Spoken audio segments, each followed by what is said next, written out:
How do we know that the universe was not brought into being by a set of impersonal, necessary and sufficient conditions?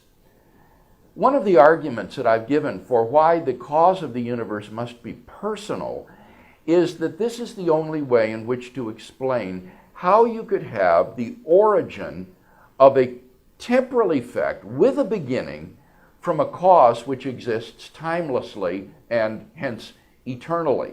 Just think about it for a moment. If the cause of the universe were simply an impersonal, mechanically operating set of necessary and sufficient conditions, then if the cause is given permanently and timelessly, why isn't the effect then also permanently given? How could the cause exist without its effect? If the cause is truly sufficient for the production of its effect, then if the causal conditions are permanently present, eternally present, then the effect should be eternally and permanently present as well. How can the cause exist but not its effect?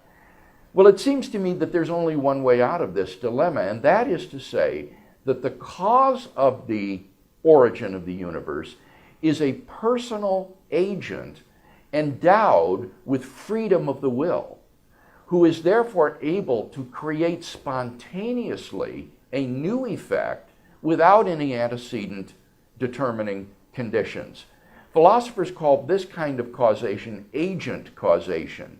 And because the agent is free, he can freely and spontaneously create an effect without any antecedent determining conditions. For example, a man who has been sitting from eternity could freely will to stand up, and thus you would have a new effect arise from an eternally existing cause.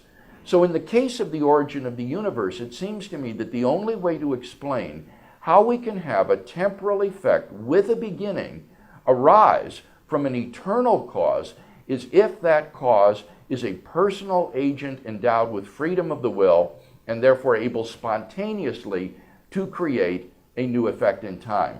And thus we are brought not simply to a first uncaused cause of the universe, but to its personal creator.